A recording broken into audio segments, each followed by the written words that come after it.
அனைவருக்கும் வணக்கம்.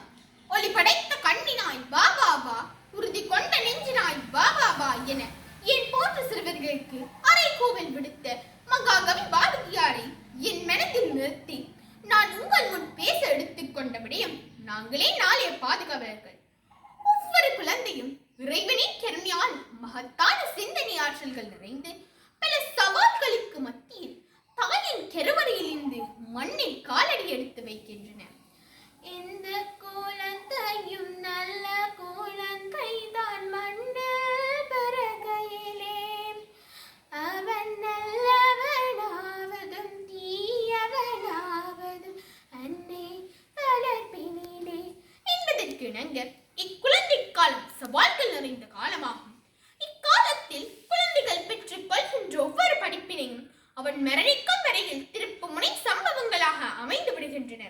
இதனைத்தான் நமது வளர்ந்த சமூகத்தினர் பசமரத்து ஆணி போல என்றும், ஐந்தில் வளையாதது ஐம்பதில் வளையுமாம், இளமை கல்வி சிலையில் எழுத்து துட்டில் பழக்கம் சுடுகாடு மட்டும் என ஆருடம் கூறுகின்றார்கள். இன்றைய சிறுவர்கள் நாளைய நாட்டின் தலைவர்கள். நம் வாழ்வில் எதனையும் இழக்கலாம், ஆனால் நம் எதிர்கால சந்ததியை இழக்க முடியுமா? மொட்டுக்களை கெருகவிடக்கூடாது. அவர்கள் உடலாலும் உள்ளத்தாலும் அறிவாலும் ஆரோக்கியமாக வாழும் பிறப்புரிமையை உடையவர்கள். இதனையேதான் உலக சிறுவர் சாசனங்கள் அனைத்தும் 80 மட்டுமன்றி உலக மக்களின் உள்ளங்களும் அதனை ஏற்றுக்கொண்டுள்ளது. 18 வயதின் பின்னர் தான் ஒவ்வொரு குழந்தையும் தனது உடல் உலகத்தில் பூரணத்துவம் அடைந்து உலகிற்கு அறிமுகமாகின்றனர். நாணயத்திற்கு இருபக்கம் உண்டு. அதேபோல் இம்மண்ணில் நன்மை தீமை கலந்தவை. மனம் மொழி வாக்கால் பிறருக்கு துன்பம் செய்யாது பாதுகாப்பதே அறிவு. இதனாலே தான் அறிவுடையார் எல்லாம் முடியாது என்று ஐயன் வள்ளுவன் கூறியுள்ளார்.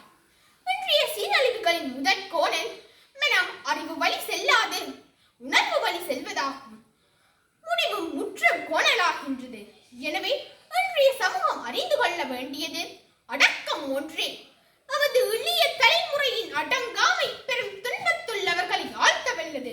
இன்று கட்டுப்பாடற்ற சமூகம் ஒன்று வளர்ச்சி அடைந்து வருகின்றது. பிற நாட்டு உறவுகளின் பணத்திலேதான்.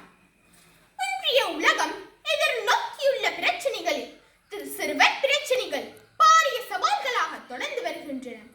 மனிதன் இயந்திர வாழ்வியலுக்கு உட்பட்டு மனிதத்தை இழந்து ஆன்மீக பண்புகளை மறந்து மானிட விழுமியங்களின்றி இயந்திரம் போன்று நடக்கும் நிலைமையே இதற்கு காரணம்.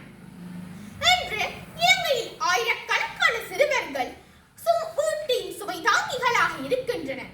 தேநீர் கடைகள், உணவு விடுதிகள், கட்டட பரிணாமங்கள், கூலி தொழில்கள் செய்து கொண்டு வாழ்க்கையை நடத்தி வருகின்றனர்.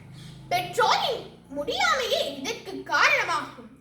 தேசத்தின் உயர் நாடியான சிறுவர் சமுதாயத்தை பாதுகாத்து அவர்களது உடல் உள விருத்திக்கு சிறந்த சூழலை உருவாக்க வேண்டும். ஏனெனில் இன்றைய சிறுவர்களே நாளைய தலைவர்கள் ஆவர். என் இனிய சின்னஞ்சிறார்களே, நாளைய வயல்களில் நம்பிக்கை விதையினை இன்றே விதைப்போம். முடியாது என்பதும் நடவாது என்பதும் முடமான வார்த்தைகள், இயலாது என்பதும் கிடையாது என்பதும் சோம்பேறி ஓலங்கள்